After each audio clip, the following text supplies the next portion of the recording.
This is Steve Downs, the voice of Master Chief, Sierra 117, and you're listening to Podcast Unlocked, the world's #1 Xbox podcast. Now, finish this fight. Master Chief, out. What's happening, friends? Welcome to Podcast Unlocked. It is episode 456. Yes, 456 for August 11th, 2020. Joining me, as always, is Destin Legary. Bam! Hey, everybody. There it is. Miranda Sanchez. You always got to be ready for it. Ready for the bam. Hello. And our special guest this week, very pleased to be joined at the community's recommendation. Happy to have him on here for his Unlocked debut, hopefully the first of many appearances. Neo GameSpark, who goes by the same handle on both Twitter and YouTube if you want to look him up. Welcome, sir. Thank you. Thank you so much for having me. This is kind of surreal. I'm not going to lie. I didn't think that I'd be starting out the episode kind of fanboying or fangirling, but it's crazy because growing up, you know, I used to frequent like the IGN forums and reading stuff and articles, and then to be here on the podcast, I might have to exit the podcast early because I'm just freaking out right now, but I'm good.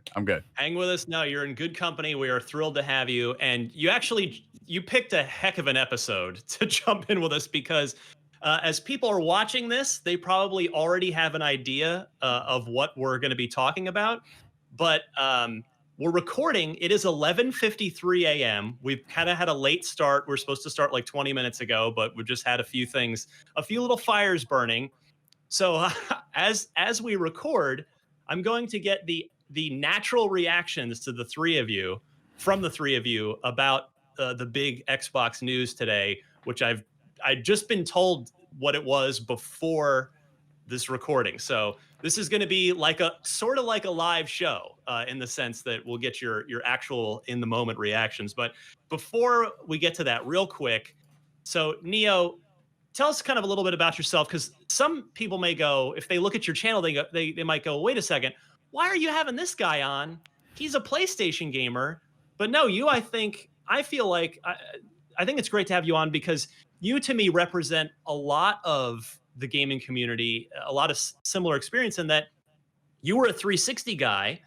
You went to PS4 this generation, and you've recently come back with an Xbox One X. You did a 21-day Xbox One challenge where you did nothing but play on your Xbox, and you made a really great video about it. So I kind of wanted to just give you the floor here for a minute to kind of tell everybody how, sort of your Xbox backstory, as it were. Yeah, of course. So, I mean, growing up, I played all consoles. Well, essentially all consoles I could get my hands on, basically what my parents would buy me. So it was, a lot of PlayStation, a lot of Nintendo. But last generation, I gravitated more towards the 360 because it was offering me something that, to that point in my life, I had never experienced. Proper online gaming, social connectivity, like being able to be with your friends at school, and then later on saying, hey, you're going to be on World of War, Call of Duty Zombies. Just the Xbox Live was just such an integral part of my teenage years, early adulthood. And it was something that, even though I gamed on PlayStation since inception, I wasn't getting. I mean, it had its amazing exclusives. Everybody knows that. The 360 just offered me that connectivity. And that's how it was for the majority of the generation. Later on towards the tail end, I started to gravitate more back towards PlayStation.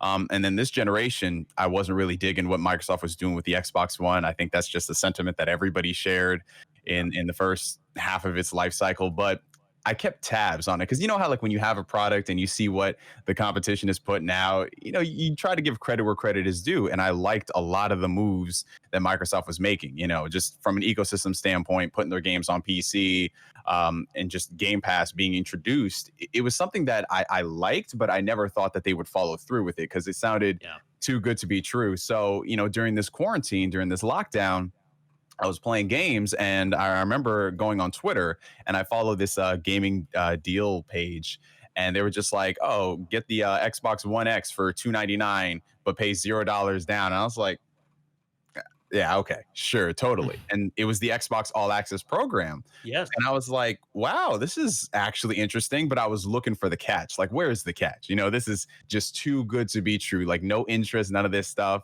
But me being bored, I was like, let's do it. Let's see what it's all about. And it was legit. I got the console. I started using it. And I was just really surprised at where Xbox had come from the beginning of the generation to now, to the point where Xbox One X is my primary gaming platform when I'm playing on consoles. Like, of course, I'll play the PlayStation exclusives, the Nintendo exclusives, and PC, but I like gaming on Xbox more because it's just how quicker it gets me into the game and the experiences that come from it. It doesn't stop with just the console. So that's how it was. I put out that video giving my impressions because, you know, you don't really hear a lot of people talking about Xbox in the community as much as you do other platforms. So I was like, hey guys, I had an Xbox. I did this challenge. Here's what it was.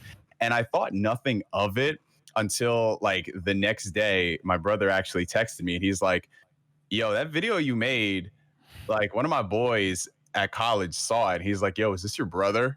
And I was like, wow, that's crazy. And then I looked at the views and it was already like at 20,000. And I was like, what is going on?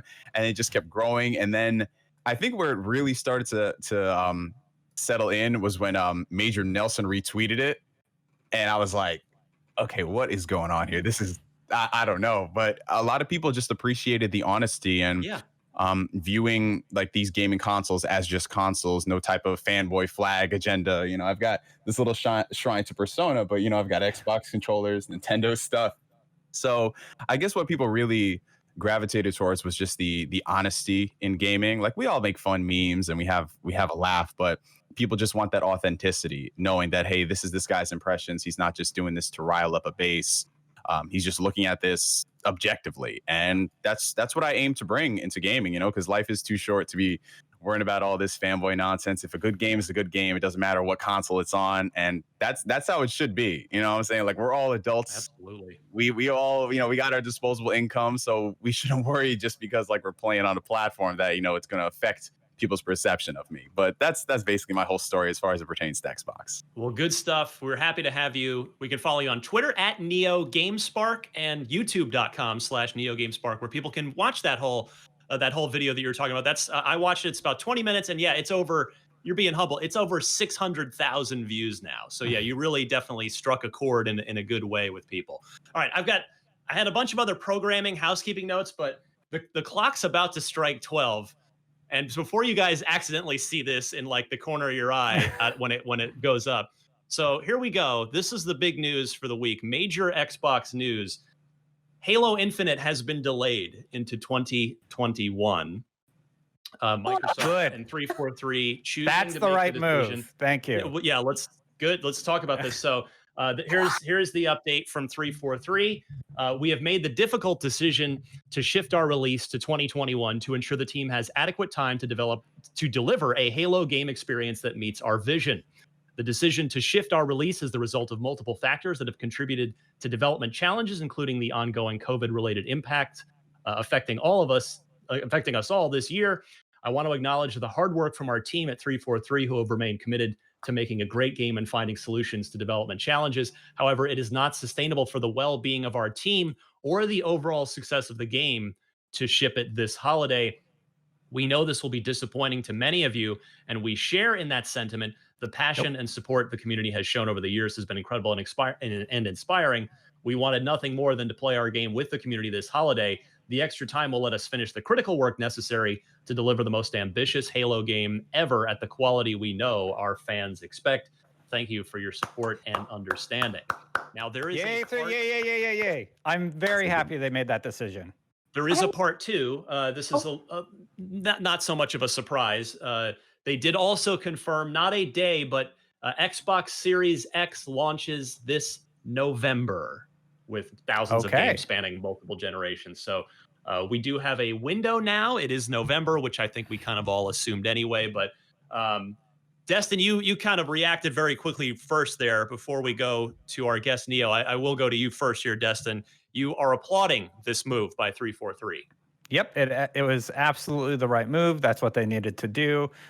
Clearly, they're up against some tight deadlines, and we all saw the reactions to the initial gameplay, and delaying it means we're going to get a better Halo product. Look, I want to play Halo. I can't wait to play Halo Infinite, but I want the team to release their product and their vision in the best possible light, setting the best foot forward for their new Halo game on a new console. And if that means delaying it a little bit, just thank you. Just stick to your vision, make it the best quality game it possibly can be, and I'll be happy.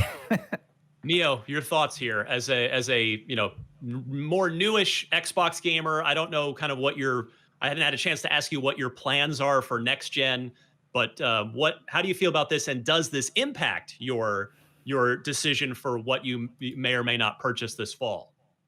Honestly, it does impact my decisions. As far as next gen is concerned, realistically, I know I'm going to get both systems for obvious reasons because I go where the games are.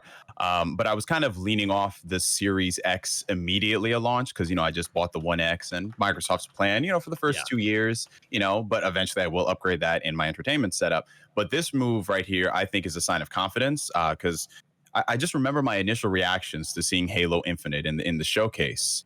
At first, I was like, whoa. And then it started to settle in like, whoa, this is not looking too good. I mean, like everyone has been saying, it has a couple more months of development. They can definitely fine tune some things, as we've seen in the past. People have shown like Gears of War 3, how it looked in its like alpha into its final release, of course. But I think the optics, people weren't really reading the room at how this is not just any other game. This is Halo. This is the marquee franchise for Xbox, especially now where it's like Xbox, they've been firing on all cylinders in every category. Like they've been doing so many good things. Game-wise, it's kind of spooky. So Halo should just be like instilling that vote of confidence in people. And if it comes out like this, I don't think divisive isn't the word that you should use to talk about Halo Infinite's debut gameplay. So this right here, this move, I'm all for it.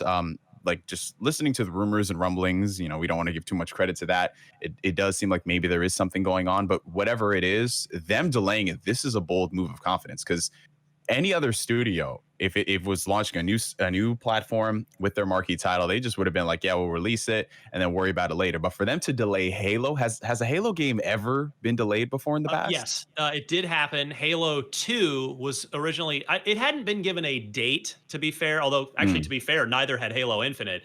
But Halo 2 was supposed to come out in the spring of 2004. And it ended up being in the fall. So it has happened before. Okay, got you.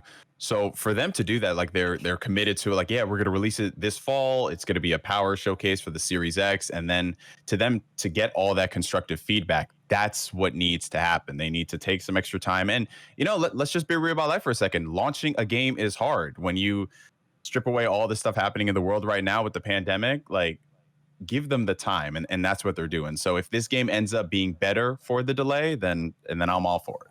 Miranda, how about you? What are your thoughts here? So I want to preface this with saying it's really great that they want to take the time to give Master Chief the nice lighting he deserves. Give me some ray tracing. Yeah, we hopefully that ray tracing at launch now, yeah. Yeah, I figure like that kind of has to be included. Like if it weren't and they delayed it, it's like, what were you guys doing? I'm sure there's plenty, but obviously I'm not trying to belittle that. But I'm really bummed. I also feel like I lost a bet somewhere. I'm just kind of like, man, I really play with this with my siblings over Christmas. I'm just like it's. Think about it this way: more Cyberpunk time. Exactly.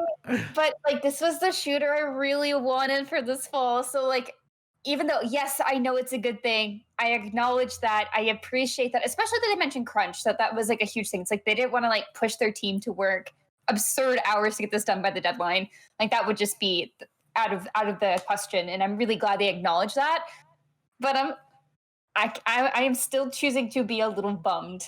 Just like, oh man, I wanted to see the new Halo this year. But yes, more time for Cyberpunk, which also broke record earlier this year. But it is what it is. And at the end of the day, I am mostly just shocked. Like Ryan was saying, I was trying to get anything out of him. I was like, so is this like cool news? Or are we gonna exciting? And he was like, yeah, it's really exciting. I was like, okay. It's exciting. It's bold. Absolutely. Yeah, it's absolutely bold. I spoke about this before. I did not think there was any world where they did this. I felt like this was so entwined with the Series X release. It's like, how do you launch this without this game that you've been championing alongside it? But at the same time, as we pointed out previously, there's that weird disconnect of like this not looking the best way it possibly could and acknowledging that it's not and saying it's like, oh, well, ray tracing support will come later. It's like, oh, but does that really make sense? And so I am I'm glad that they chose to do this. I think it's the smart move. It's surprising for sure. I'm kind of curious to see what they're going to lead with as far as like the Series X tie-in going forward. As far as like these are the big games we really want to champion, or if they're just going to lean more on Games Pass, be like, look at all these games you can play, which I don't think is necessarily going to cut it. But I mean, I'm just very curious to see what they're going to do going forward. And a little sad. I think Miranda, it was either you and I or you and Brandon who couldn't make the show today. I think weren't we just talking about would they have the for lack of a better term, the guts to delay it if it needed it? I feel like that was a conversation you and I were having. We've talked about that before. Yeah, it's just such a intense move. Yeah, I mean, I do applaud this. I think they're gonna, I think they're inevitably going to take a lot of crap for this in the short term. I mean, and again, some of it's deserved. To your point, Miranda, that Microsoft themselves has been trumpeting this as the flagship launch title for their powerful next generation console. So for it not to make launch anymore, okay, yeah, they look a little bad there. But in the end, you go back to the old Miyamoto quote. the famous adage, a bad game is bad forever, a delayed game is good eventually, right? So I think on some level you kind of have to like pick and choose what you filter when it comes to those type of things, because there was always going to be that group of people who, regardless of how good this game looked, they would find some way to like crap on it. Like that's just how it is for anything, So it's literally a case of, okay, we can launch this game, hope for the best. If it's bad, people will, take us to task for it. We can delay it. People are going to take us to task for it, but it's not going to be as much. You're just going to get the people who aren't even gaming on Xbox who are going to be complaining, where it's like, were you even going to buy the game in the first place? It's like, this is what you wanted, And that's actually a perfect segue into what I want to talk about next, which is, and this is just an open discussion, we don't know the answer, but will this materially affect how strong of a launch the Series X itself as a console gets off to? Destin, what are your thoughts? No way. No, because the console's already probably going to be in limited supply just because of the nature of the world that we're living in right now. I know they say that they're going to be just fine. I don't believe it for a second. I think that's going to be a coveted thing. I think it's going to sell out like that. Just like, when the Xbox One X launched during Gamescom, the Scorpio edition, those sold out almost immediately. They're going to be smart about how many are available. It's still going to be coveted. November, though, let me get that pre-order in. Like it's really close. Yeah, it's August. Can I pre-order it just so I know that I have it? Yeah, Neo, what do you think? Is this, as somebody who's, you're a PlayStation guy, you're playing both, but now we're heading into this new generation. I mean, do you think this will materially affect the strength of the Series X console's launch? I mean, well, realistically, when you look at the past, most video game consoles haven't had the most stellar launch out there. I mean, you can cherry pick some that have had better games than others, but as a whole, when people buy consoles at launch, it's usually just the case of, I want to get in because I want the new shiny piece of technology. A lot of people do realize that on some level, they are going to be waiting upwards of like 6 months, 8 months, sometimes a year in order to get like those really quality games. So again, I think it comes down to the people who are already invested enough in the ecosystem to buy an Xbox or a PlayStation $500 systems at launch. I don't think they're really going to be deterred, because essentially, like, if you are an Xbox gamer, and if you have the Xbox One already, you could still play Halo Infinite on your Xbox One. So why is Halo Infinite being delayed going to stop you from buying the Series X at launch? You get what I'm saying? Like, the Xbox Series X will better your experience. I guess what maybe a better way to phrase it would be for the fence sitters. I mean, realistically, I don't know how many fence sitters there are out there, given the online digital ecosystems of both platforms. I wonder how many people out there, I mean, I'm sure they're out there who really were kind of waiting who hadn't made a decision of which next gen console they wanted to get, but they did want to get one of them this fall. And I do wonder if Halo being delayed now, leaving, to the best of our knowledge, they're we don't know of any other first party launch titles. There's some stuff like the Medium and a few other the smaller scale titles, but whereas on the PlayStation side, the big first party title we know about for launch is, I mean, they didn't literally say launch, but they said holiday, which is code for launch, is Spider-Man Miles Morales. So, I wonder now what, if anything else, kind of fills in that Xbox launch lineup, or if they're just counting on that marketing alignment with CD Projekt Red and Cyberpunk to really carry the way. Yeah, think about those third parties. Are you going to want to play Cyberpunk on your Xbox One X or on your Xbox Series X, right? So they still have that Cyberpunk oomph. There's other games out there like Destiny 2 Beyond Light is launching within that window. It was delayed until November 10th. Yeah, and it's in Game Pass. So do you want your games to look the best? Are you one of those early adopters? This is definitely still going to drive sales because gamers who are into that whole world of their games looking the best they possibly can be, and there's a lot of them, they're going to buy that console, regardless of whether or not Halo is available day one or not. Right. So yeah, just to finish up my point on, because you brought up the whole fence sitters argument. Yeah, I mean, honestly, like Destin was saying, the type of people who like to do those sort of things, who want the latest and greatest, they're going to be there regardless of whether or not Halo's there or 3 months later. For the fence sitters, I can see if you were someone who was on PlayStation and you were just hearing about what Xbox has been doing, maybe they might have a cheaper console, Game Pass, things like that. Maybe that might deter you a little bit. But again, people, they say something right now, but then come launch, it's a different thing entirely. They're in the grocery store and they're just like, damn, that does look kind of nice. So I guess we'll have to see. So personally, me, myself, and I, it's not that big of a deal. But for anyone out there who was banking on Halo to be the game to make them buy an Xbox, I guess they could find an issue with this. So the kind of the handful of points I wanted to make as you guys are talking here. Number one, if you go back to 2013, and NGS, you were just kind of bringing this up, and when you're kind of giving your intro there at the top of the show, like 2013, I would argue, not to disrespect Sony Worldwide Studios, but I think it's fair to say that PlayStation first party hadn't cultivated quite the god tier reputation that it has deservedly earned in this generation. You had good stuff, like Ratchet was always good, Killzone was good, like Quantic Dream stuff like Heavy Rain was a personal kind of favorite of mine. And then you did have Naughty Dog as sort of the top of the pile, and in this generation you've had God of War, you've had Naughty Dog's couple of games, Uncharted and Last of Us 2, you've had Spider-Man, you've had there's Ghost of Tsushima, so they've really stepped it up this gen. But I would argue that first party lineup wasn't the big deciding factor in 2013 that it is now. It was really the price and the policy stuff too, which of course Microsoft had to walk back later, but price was such a big factor, I think, for the Xbox One and PS4 launches, of Microsoft being slightly less powerful of a machine for $100 more. So we still have the prices yet to be revealed for these consoles.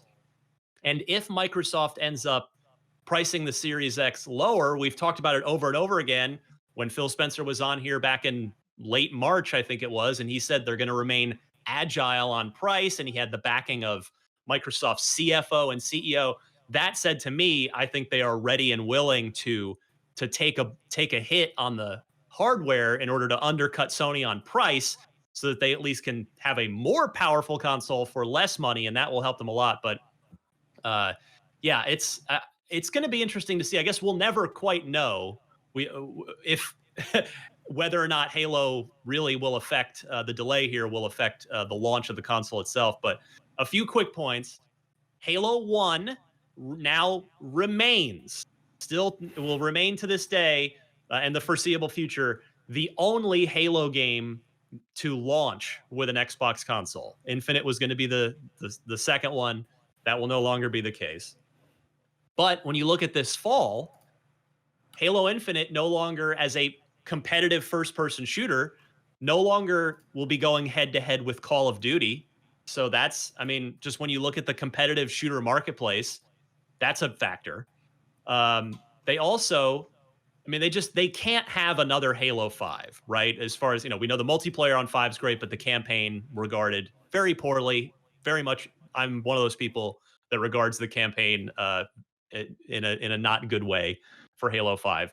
They've got to take any steps necessary to avoid that. They can't have consecutive disasters with Halo. And I'm not saying Infinite would have been a disaster, but clearly the game needs work, otherwise they wouldn't have delayed it. And with the fact now, kind of piggybacking on that, there is no more deadline pressure now. I mean, there will be a new deadline. We don't know what it is, but I'm sure put some new deadline on everything. But there's no longer that pressure of launching this holiday, day one with the console, working from home because of COVID-19. I mean, I would argue at this point that now, what's the difference between March 2021 and May 2021, even August or September of 2021? So I don't know how you guys feel about any of that. I've not called on Miranda in a bit, but if you want to react to any of those thoughts. Yeah, I was gonna say time is an illusion at this point.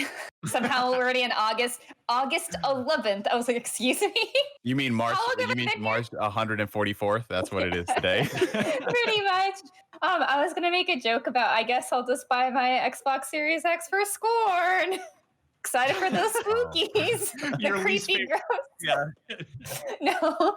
But also I did want to make a quick note too that if you guys want to look at all the games that are so far confirmed for Xbox Series X, which there are now over 100, you can check out our guide for that. We have Xbox Series X wiki guide. You can just search that real quick. That's kind of what I'm referencing here. I guess like the other big titles that, like, aside from Halo, that will be on Series X at launch. I mean, Cyberpunk's a huge one for me, even though it won't have like its next gen upgrade. Hopefully it still just handles a lot better. Like, we don't really know what that's going to be like yet. They haven't really gone into detail of like what actual improvements there will be. I would just assume that there are. The only other one that I'm actually, like, I guess at this point excited to play, definitely not Scorn. That was a joke. Probably Yakuza Like a Dragon is like another one of them, which will be on the current gen systems as well and on PC. But I feel like that would be like a really cool, flashy one that will be nice with smart delivery. So I think it'll be very interesting to see how this all fleshes out. And I'm actually really curious to see what everyone is most excited for next. Like, what was after Halo on your list for like launch titles? Like, what was the one thing that you really wanted to play? Or the other thing that you would really want to play? That's a good point. Yeah, I mean, there's no other major first party game that we know of that was supposed to hit at launch. I mean, I'll tell you, the launch title now. This was true before, but now I feel like without Halo, it's especially true. Your launch title is Game Pass and Cyberpunk. That's your launch. Like, it's, you've got it's a lot of third party stuff, but a lot of it's in Game Pass, whether it's, again, Scorn or the Medium or some of these other things we saw in May. And then Assassin's Creed. Oh, Assassin's Creed's not Game Pass, I guess, but smart delivery if you end up purchasing it, depending on the exact day, because we know that's November 17th, I think. So it's just a matter of, yes. It'll be the Series X will be within days of it, one way or the other. There are so many Ubisoft games this fall, guys. Like, if you like Ubisoft games, you're in for a treat. Just push Halo for later, then you can focus on all those very large open world games. Also, one thing I am also excited for, which is not in the same, I think, vein of Halo, of course, but in that multiplayer vein, is Tetris Effect Connected. So that will be nice to have. At least. That's Game Pass as well, right? Mm-hmm. Yeah, that was because everything in the showcase was is Game Pass. So yeah. So this definitely changes the landscape. There's no doubt about that. But again, I think we're all in pretty well agreement that it is the right move. No, none of us are sitting here fuming, angry, like, how dare they do this? They promised this for 2 years. Like, we want Halo to be awesome. That's the end. That's it at the end of the day. So good on them for taking the steps they need to make sure that happens. Now we'll just kind of hang back and see when it's going to be. Like I said, is it going to be spring? Is it going to will they push to next fall? I mean, anything's on the table at this point. All right. So what I had in here for the top story before all this broke this morning was a major follow up to what we talked about last week. We had this good news story we were talking up last week about xCloud, streaming stuff launching into with Game Pass in September on Android devices. Well, that story got a lot more complicated in the time that's followed, and I will just give you the details and then turn it over to you guys here. So, if you're an Apple user, as I have been for a long time, you will not be able to use xCloud with Apple devices. Apple giving a statement saying, quote, the App Store was created to be a safe and trusted place for customers to discover and download apps and a great business opportunity for all developers. This quote was given to Business Insider, so a tip of the cap to them. And the quote continues, before they go on to our store, before they go on our store, all apps are reviewed against the same set of guidelines that are intended to protect customers and provide a fair and level playing field to developers. Our customers enjoy great apps and games from millions of developers, and gaming services can absolutely launch on the App Store as long as they follow the same set of guidelines applicable to all developers, including submitting games individually for review, every game in Game Pass, and appearing in charts and search. In addition to the App Store, developers can choose to reach all iPhone and iPad users over the web through Safari and other browsers in the App Store. Microsoft gave a response statement saying, quote, our testing period for the Project xCloud preview app for iOS has expired. Unfortunately, we do not have a path to bring our vision of cloud gaming with Xbox Game Pass Ultimate to gamers on iOS via the Apple App Store. Apple stands alone as the only general purpose platform to deny consumers from cloud gaming and cloud subscription services like Xbox Game Pass. And it consistently treats gaming apps differently, applying more lenient rules to non-gaming apps even when they include interactive content. All games available in the Xbox Game Pass catalog are rated for content by independent industry ratings bodies, such as the ESRB and regional equivalents. We are committed to finding a path to bring cloud gaming with Xbox Game Pass Ultimate to the iOS platform. We believe that the customer should be at the heart of the gaming experience, and gamers tell us they want to play, connect, and share anywhere, no matter where they are, and we agree. So, Destin, I think you've been pretty vocal about this. You're a fellow Apple user, I know. This is not great. It's not new. This has been going on for a decade. Apple has, kind of had a stranglehold on the market for so long that they can kind of do whatever they want. And I think they need to look at their policies and sort of reevaluate their stances on a lot of things. And I do think this is a little bit of Microsoft letting us wage the war, because at the end of the day, this is a battle that Microsoft and Apple are going to have head to head. And maybe our opinion will help sway Apple a little bit, and we're kind of caught up in the middle of it. But this isn't new. This has been going on for years, and I hope Apple changes their tune. Well, it's coming to a head on this for sure. NGS, are you an Apple or Android user?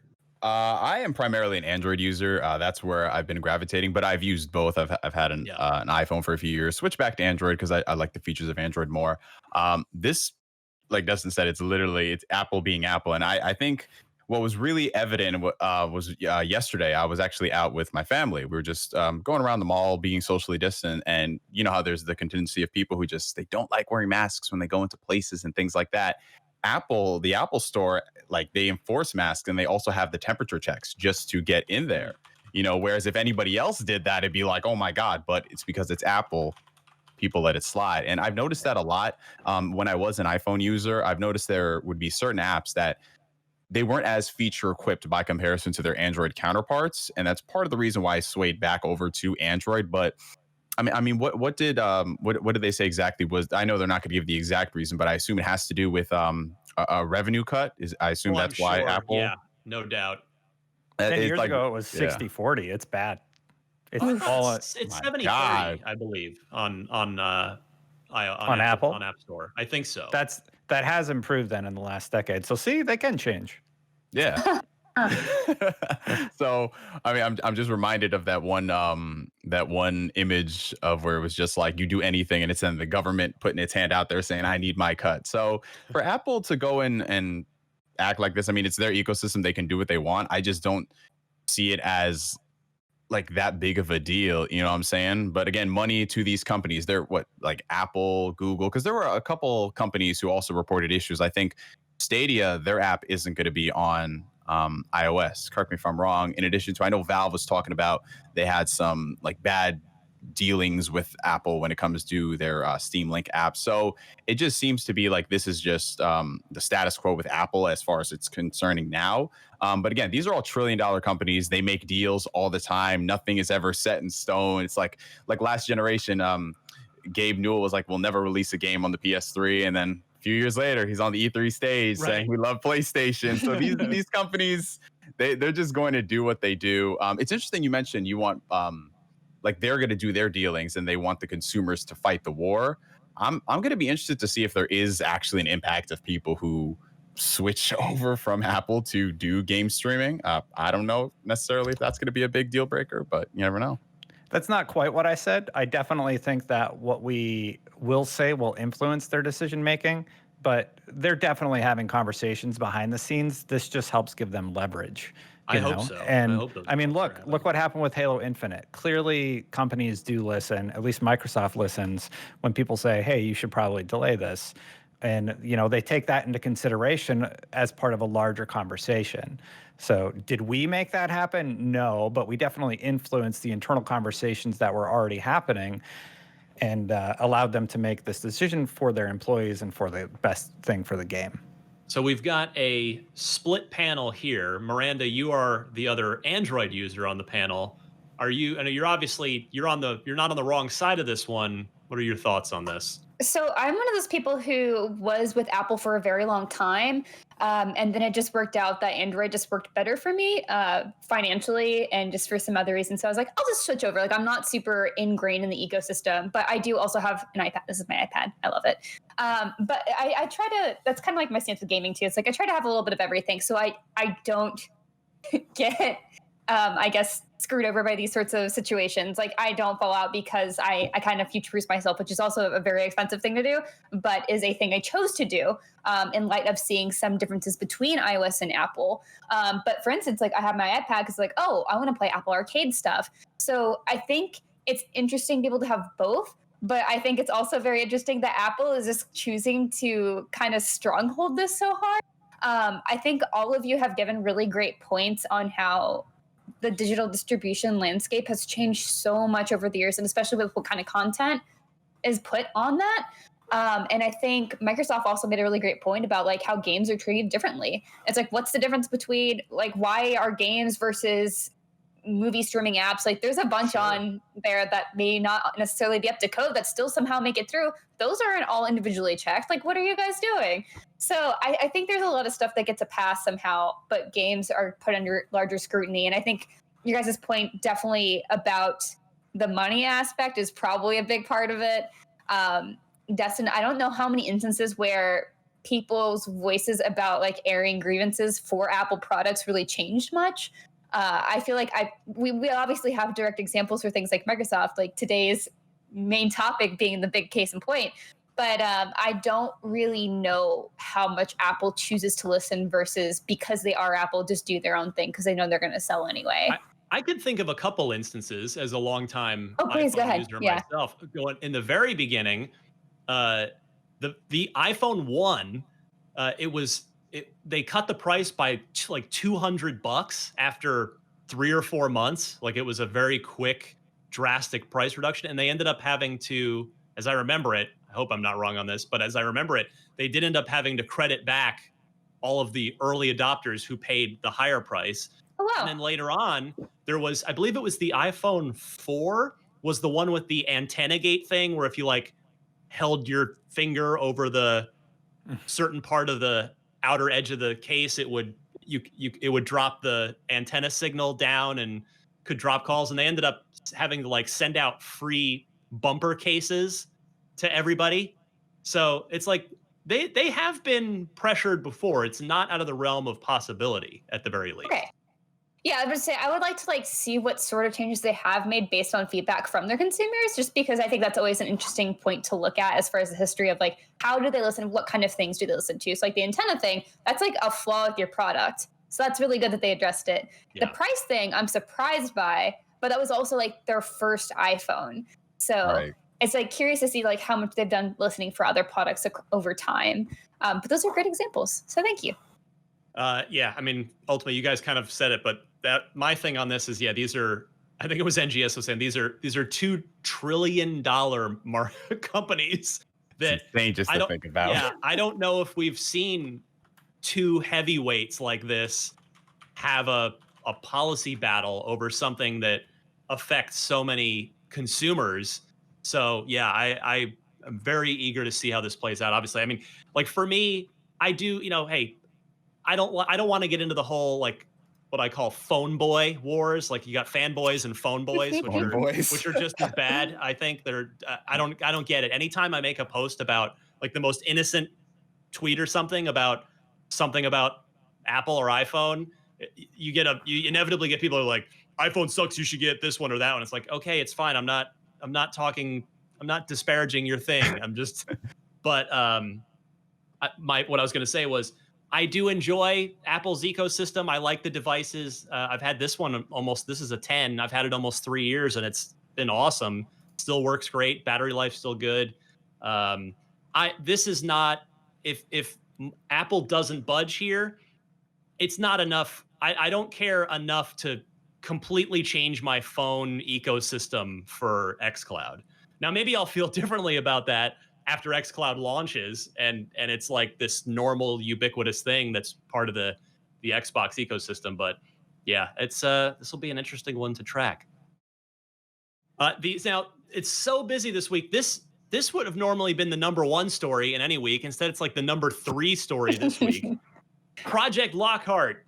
We are now, I mean, I guess I technically have to call it 99.9%, but it's with a lot of nines. The nines go all the way out. Infinite nines. Yeah, Project Lockhart will 99.9 infinity% be the Xbox Series S, as we have been calling it and we have assumed for many, many months. Tom Warren from The Verge, his tweet really got the word out on this. But get this, this isn't just one person that found this. It's the Xbox Series S controller.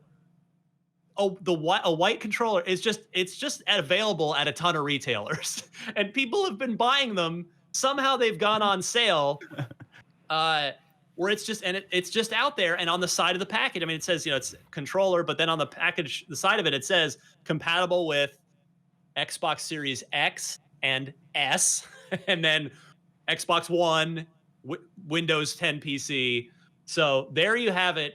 As we figured, it is the Series S, which is. But I just can't help but laugh at this, because how do you accidentally announce an entire console via a leaked controller? And on such a widespread basis, it's not just one where we all question, well, did the guy just Photoshop it? Is it fake? No, the controller's everywhere. Neo GameSpark, please chime in on this. What did you make of this when you saw this earlier this week? Okay, so I used to think that the PSP Go, since Sony got, I'll bring it back to that. That used to be one of the worst kept secrets in gaming, where we knew almost everything about the PSP Go, sometimes months before they would even make an official announcement. And even Sony, they came on stage and hey, yeah, worst kept secret, here it is, PSP Go. It's funny, we spent more time talking about what the PSP Go would be than it actually stayed on the store shelves. But regardless of that point, I'm so surprised. The fact that it's actually called the Xbox Series S, that was just something that fans just drum up. Yeah, we'll call it the Series S because X, and why not? Yeah, then it's actually that. I think this is part of the reason why I think both of these companies trying to play chicken on a lot of things and waiting might come back to bite them in the rear end. Maybe not a lot, because we just say this because we like to, everyone likes to get sensationalist at some point. But I think this, is part of the reason why PlayStation, when they randomly came out on that Tuesday afternoon and showed off the DualSense, everyone's like, what? Like, you haven't showed the console, but here's the random controller. And people came out saying that, yeah, the reason why is because when you get further along in the production line, these things tend to leak. So they'd rather forget like getting ahead of the conversation. They just want to be the story. So, I mean, there were people talking about maybe in August we might be seeing like an official announcement of it, but I don't know how long Microsoft wants to let this float, because already in the past day or so it's been blowing up. Miranda? Well, it is August, so hopefully they choose to make that announcement sooner rather than later. I mean, this is, again, like also one of those worst kept secrets. Like, we've known about Lockhart rumors for so long. I think I was like, wow, we were back in the studio when we talked about that. So it's been a long time since we've known about this. It is definitely a little silly to see it coming up because of some boxes, but it looks like a nice controller. I do like how it looks, seeing it with a nicer photo. So that's good.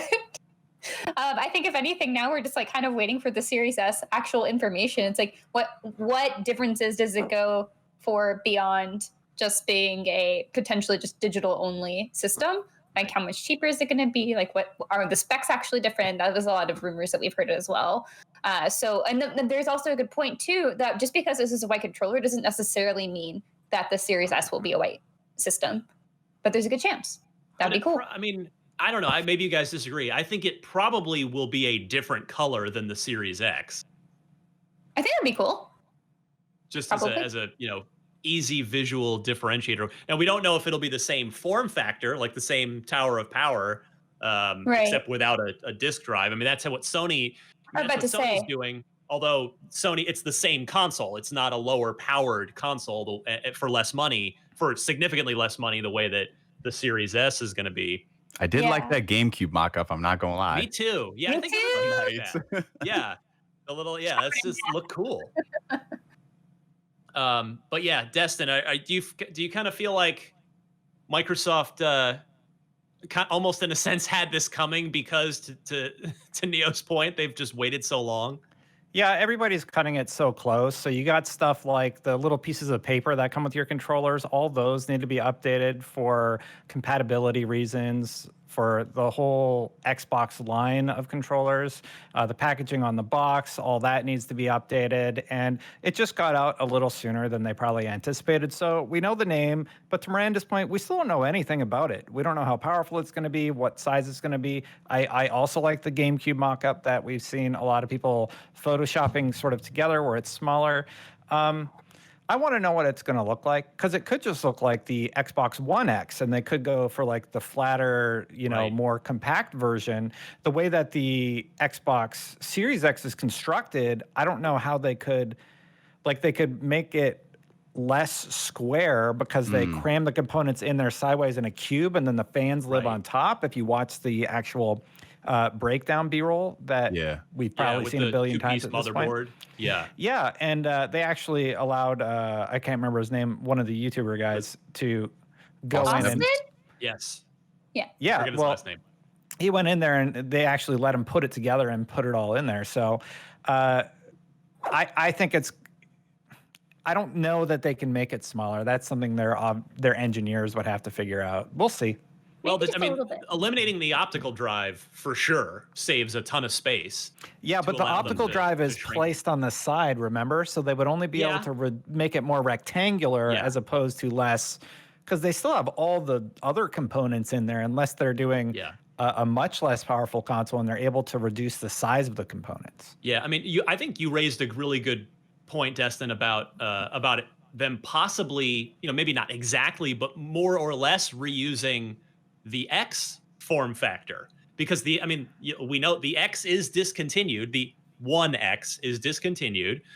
And that's they could save, because the whole point, the Lockhart's, the Series S, I'll just start calling it, we can retire Lockhart now, I guess. Series S is supposed to be significantly cheaper. And one way you could save a ton of money to help get the price way down is to reuse the One X form factor. Now the hard drive, so I mean that's got or the Xbox One S all digital edition form factor that already has the optical drive omitted. I mean, the hard drive, the NVMe hard drive is smaller. I just on my new piece, I'm gaming on my brand new PC. This is my first show on the new computer, and yeah, the NVMe drive, it's tiny. It's like that, and which we saw in the Series X breakdown too. So the drive is smaller, and then it's just a matter of if they just lay out the way they lay it out internally. So yeah, it's going to be. Hopefully, all these answers are finally going to come to us sometime this month. I mean, it's Gamescom, right? I think they're going to put it all on the table at Gamescom. That would seem like it would make a ton of sense based on everything that still needs to happen and how much time is left on the clock, which isn't much. All right, so we've got 20 minutes left in the show here. There's still a lot to cover.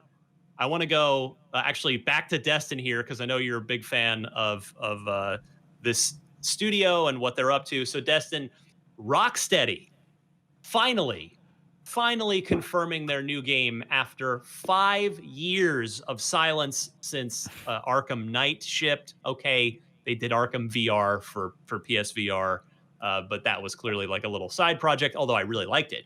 And anyway, the game is Suicide Squad. As rumored, they will be revealing more at the DC Fandom event on August 22nd. And get this, if you haven't seen the teaser image on the Rocksteady Studios Twitter account, the teaser image for Suicide Squad is a Suicide Squad crosshair logo with the crosshair aimed at the back of Superman's head. So that gives you some sort of idea of what might be going on in this game. Destin, how do you feel about the cat finally being out of the bag here? You know, I saw. I can't take credit for this, but I saw somebody on Twitter say, "How do you make a great Superman game? Kill Superman, because he's this all-powerful being and everything, right?" I love this idea that you're going to be going after Superman, trying to kill him, and you're probably going to have to build up powers or build up a team and then take him out. There's just so many possibilities about the different directions that they could go with this that it has me more invested into what they're going to be doing with Suicide Squad. And, the studio is absolutely fantastic. So I trust that they have some cool stuff in store for us. NGS, what do you make of it? Are you an Arkham fan? Yeah, I'm a big fan of the Arkham games. Love them. I remember picking up the first Arkham Asylum on a whim. I played the demo and I was like, yeah, I'm going to drive to Target, pick this game up. It seems fun. And I loved it. Loved Arkham City. But I would be lying if by the time I got to Arkham Knight, I felt a burnout because it even though the visual spectacle of Arkham Knight was amazing, I just felt like, been here, done that. So the fact that they kind of put the series on ice for a while, I was personally glad. And if this game, obviously it's not going to be in the same style as Arkham because it's going to be Suicide Squad. If it is something different and unique, I'm all for it. I really am. I'm just kind of skeptical since it's been a long time since we've had Rocksteady work on a game, and just thinking about the time in between then, 5 years, if this game comes out this year, maybe was there other stuff in the pipeline they were working on that might have been shelved to explain it? And then just the whole idea of a Suicide Squad game, multiple characters, is that leaning more towards a different style of play online, things like that? Yeah, I'm my fear, although my fear is other people's excitement. My fear is that this will be a Destiny or Avengers-like game as a service game. I don't want that, but I know a lot of people super would. Miranda, how about you? I share that sentiment. I don't think that's really what I would want to see from that, but I mean, we'll see what happens. I think you could probably do that game as a service idea well with this, but it's, I think, hard to execute on. So what we're saying with the Avengers, I just think it's weird that you can play any of the Avengers and it's like, oh, but you're the same as me. That's weird. Where at least with Destiny, you have your own identity through your customization between the three character classes. Anyway, that's its own deep dive. But as far as this goes, I think it's nice that we'll probably have some dark comedy aspect to this. And I think that's a really fun sort of approach for video games. I think doing comedy in games is really tough, and I would really like to see them execute on that well. I'm curious what happened to Superman because, Superman, a lot happens with that poor guy. Like, he's just trying to do his best, and then there's like an alien starfish that like sucks to his head, and he's bad. I forget exactly what it was, but wasn't that in like Justice League or something? I forget. He always gets just mind controlled, and then it's like, well, guess we got to stop Superman again. It's like, God, can you just protect your brain a little bit better? Wear a helmet. Yeah. So I wonder if it's going to go for like more of that sort of angle as like, oh, Superman did something wrong, or there's something that we need to stop him, and we can only get these villains to go forth. I will say also, I don't really know as much about Suicide Squad as I do other DC properties. I did not watch the movie just because I was like, maybe this one's not for me. So I hope that this one is more for me, because I really do love the DC universe, and I think it would be pretty cool to see what they have to do with this. And GS, you think there's any chance you also get to play at some parts of the game as the Justice League, and maybe the tables flip? If that is possible, I think that'd be like the biggest surprise. Because I remember when the first Arkham game came out, they didn't tell anybody that there were segments where you could play as the Joker. So when people were doing that, it's like, what? And then, of course, the PS3, you had him as one of the challenge characters. But I'm curious, though, because since we're on the topic of games as a service and talking about an Avengers thing, realistically, you got to factor, if they are working on this game to bring it to a certain level of quality where each of the characters plays unique, they have their own identity and play styles, the roster of this game can't be that great. It's because it's either, one thing I've noticed, depending on how well this Avengers game turns out, you can either have like the Marvel Ultimate Alliance approach where you have multiple characters, they have their unique play styles, but there's not much depth to the combat system, which is fine because those type of games, it is what it is. Or you can have it where each of the characters is just insanely unique and they have their own combo systems and things like that. And it actually feels like there's weight to them. It's going to be one or the other. We're either going to have like 5 or 6 characters in the Suicide Squad that are good and you can play as those, or it's going to have like 15 characters, 5 Suicide Squad, 5 Justice League, and whatever else in between. And it'll just be kind of shallow. So I don't know. But talking about games as a service, I go back and forth with this. Like, I like the idea of it because it appeals to the 10-year-old in me who always wanted to play all of these games with their friends online, like just the dream. Just seeing that in execution, like I downloaded the Avengers beta and I'm going to be playing that later. So hopefully it changes my mind. But every single thing I look at, I'm just like, this is just Marvel Ultimate Alliance with a budget. So kind of worries me. Well, one thing I do want to comment on about the multiple playable characters, I did the guide videos for a lot of the Batman games, and Arkham Knight, well, actually, I can't take credit for that one, but Arkham Knight had Red Hood, Harley Quinn, Nightwing, Robin, Azrael, Bruce Wayne, Catwoman. I guess you could play as Commissioner Gordon, the Joker. They were all available to play as, and each actually had a combat system that was semi-unique to them. They did a really good job of making each character sort of have their own feel. So if one company can do that and do that in like the Batman style games, I definitely trust this one to do it. Right, yeah, with Rocksteady, yeah, they've done good things on that. I just the scope of like having the Suicide Squad and then the Justice League and then the different powers of the Justice League with, like, if you do end up playing as Superman and then maybe Martian Manhunter and how different and unique it is. I'm not saying it's not possible, but just based off what history has shown in other games, it just leaves me skeptical. That's all I can say.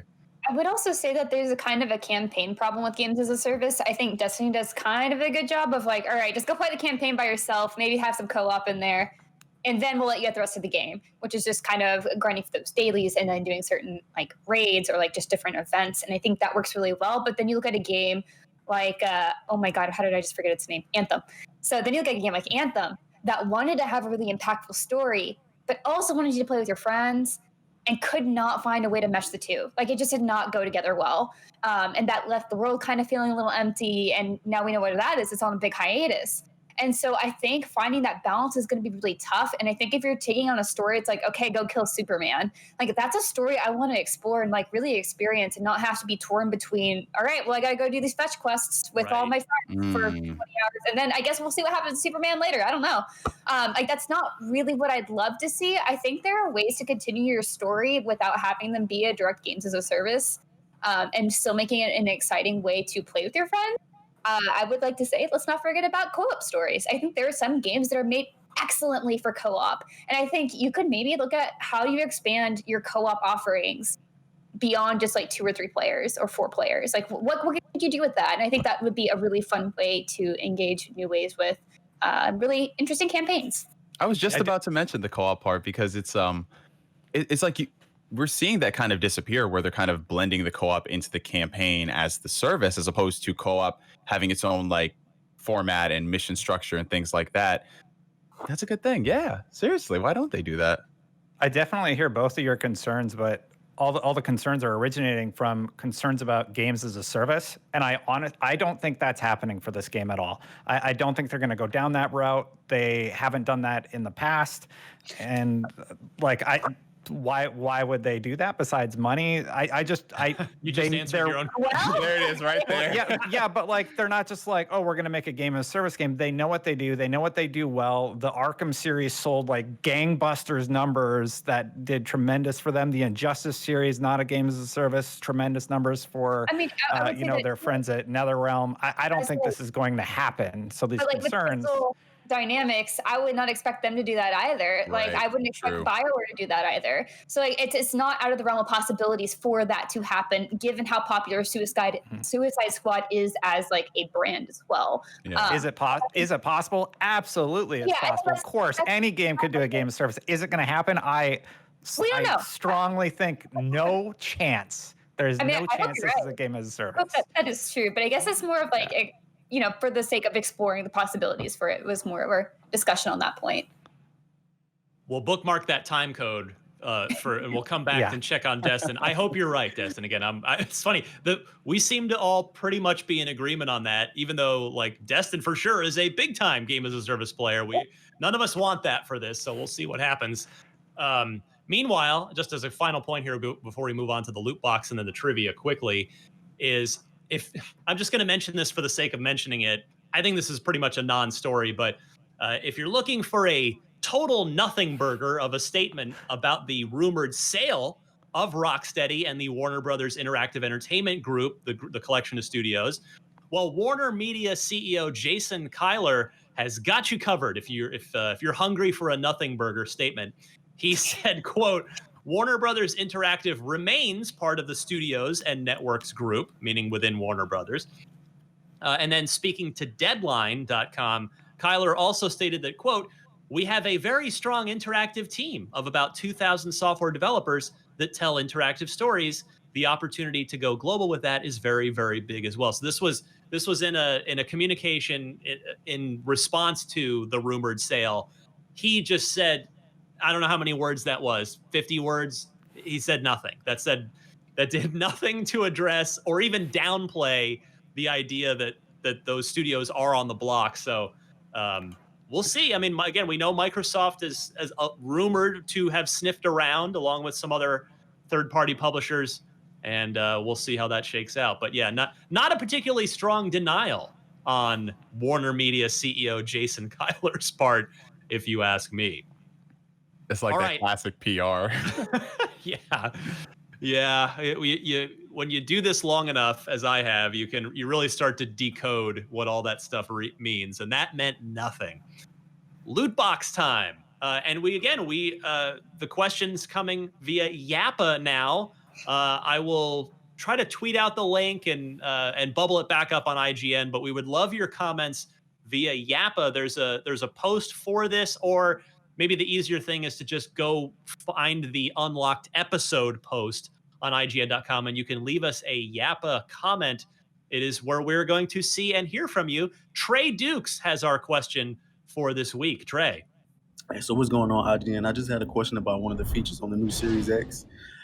There's a feature on the Xbox One called One Guide, where I run all of my devices through it. My PlayStation, my Switch, my Chromecast, anything that I need, all I have to do is just turn on my Xbox. I don't have to switch HDMIs, use a remote, or none of that. I just click an app on the Xbox and boom, everything's there. So very convenient, very underappreciated, but I haven't heard them talk about that on the Series X. So I'm wondering if it's still there or not. Any idea? That is an excellent question, Trey. I had to dig into this. So as we all well know, the TV functionality of the Xbox One has been just minimized and downplayed, kind of, and more or less ignored, particularly in recent years. So the official statement that I was able to find on Reddit from a while back from Microsoft is this, quote, "One Guide, including the guide, TV controls, and TV streaming, were removed from the Windows versions of the Xbox app. To use One Guide on Windows, get the Xbox One Smart Glass app in the Windows Store. One Guide is still part of the Xbox app on the iOS and the Android." But that's, of course, not even talking about it on Xbox. The bad news, it does seem like it's not a thing anymore, and we probably shouldn't expect it in the Series X. I don't know, NGS, did you dip into any of the TV, any of that kind of multimedia functionality as you took the 21-day Xbox One challenge? No, I actually didn't. I just stuck to primarily just gaming and then messing around with some of the other things that I could do on the PlayStation. But that's one of the things that, like, in passing, I thought was kind of cool about the Xbox. Like when the one dropped, how, you know, you can put like the HDMI cord into that and you can have it like be the brain of your whole setup. And then there was this, no pun intended, I didn't plan that, but wasn't there like that snap feature that you had where you can do like, what was that? I think like a picture-in-picture thing, and then it would slide the right rail over, and you could have something else going on there. Yeah, like I always thought that like that idea was really cool, but if that's not at the forefront of what Microsoft wants to do, I guess it is what it is. But, you know, never say never as far as these features go. I mean, it just seems to me like they're just trying to build a box that appeals to like the most amount of people possible. So maybe down the road they might just randomly come up and say, hey, here's this new app TV integration, something, you know? Well, thank you, Trey, for that question via Yappa on IGN.com. Yeah, hopefully, sorry to deliver more or less bad news. The good news, we don't know for sure. It could just be in there. Maybe it's just going to show up as a thing that, I mean, as opposed to 2013 when Microsoft made way too big of a deal out of it, maybe it'll still be in there with the Series X on its new UI, but it'll just be a quiet little thing that if people want to go do it, they're able to do it. So we'll keep an eye on that, though, whenever, who knows? I mean, who knows when we know it's November. And I know with the Destin, you may remember better than I will, with the Xbox One, we got them like 2 weeks in advance, something like that. Is that what about what it was? Yeah, we did a ton of like pre-launch coverage for the Xbox One. I remember we had them a few weeks out. I remember that was a pretty busy week. But the One Guide, that uses mostly IR signals as far as I know. I don't see why it wouldn't be available. As long as the app's available, it seems like it'd be very easy to translate. Maybe they rebrand the name, but I would imagine it's still there for the Series X, personally. Yeah, something for the X or the August event when they go into detail about the systems and price and all that stuff, probably. Good call. All right, let's do trivia real quick. We've just got a few minutes. I'm going to make this one fast. Carl McClay's gamer tag is Makkazilla, Makkazilla, all one word. If you want to make a new friend on Xbox, that's a fellow Unlocked listener. Which of these titles is the correct name for a canceled Gears of War game on 360, rumored to be Kinect controlled, that Cliff Bleszinski himself officially acknowledged the cancellation of back in 2012. So this was a never finished Gears of War project. So Miranda, I'm going to go to you last because you're our Gears of War expert. I'm going to go to NGS first. So was it Gears of War Kinect? Was that the name of it? Or was it Gears of War Exile, Gears of War Emergence, or Gears of War Centaur? NGS, I know you're I guess 2012, you were still on your 360. So testing your memory here. I mean, I remember him talking about that. I think I was reading a Game Informer on my way home from my first semester of college. But this, I don't. Well, can you say them one more time? I know there was Exile, Kinect, and Centaur, I think was one of them. And Emergence. Yeah, were the choices. Oof. Any of them could be. I mean, you had like you had games with the word Kinect in them in the titles. Yeah, exactly. It's all on the table. Remember, this is for your Persona collection, so it's very serious. No, don't put that. Don't put that into the universe. Now the pressure is on. Let me get some Eminem in the background. No, that's copyright. Let's see. I'll let you know that I am like the worst at trivia, so you can probably do better than me. Palms are sweaty. Let's see. Scoring up here. I know, right? Literally, I'm tempted to say Exile. I know Connect is just out of left field because it couldn't be, but it could. I'm going to go Centaur. Let's go. Let's go Centaur. All right, Destin, how about you? I'm gonna say B, Gears of War Exile. Okay. No, just confident. You said, all right, we're going to go over to Miranda now, our Gears of War expert, testing your Gears memory, Miranda. Be nice to me. No, I don't know what you're talking about. Who is Marcus Phoenix? No. No. Oh, come on. That's what I wanted to hear. I will do my best. I was actually thinking the Exile, but I don't know this one for certain. All right, you're gonna go with Destin on Exile? Yeah. A wise move. Yes, you're both correct. It was Gears of War Exile. So I don't know why, but like that was really familiar to me. Yeah, right? exactly. I was like, I've heard of that before, but it's like I know you, but I don't remember you. Don't know where to pin it, you know? Yay! Well, the race is tightening here for the Unlock Block Trivia Trophy. We've got Brandon still in front at 7 points, and then Miranda at 6, Destin at 5. So it is All right. It is anybody's ball Hanging game in there. So Nice good job. stuff there. Thank you everybody for playing. And if you have an Unlock Block Trivia question, please send it in. You can email it to me at unlocked@ign.com. Please include, of course, your question, 4 multiple choice answers, and note the correct one in your email.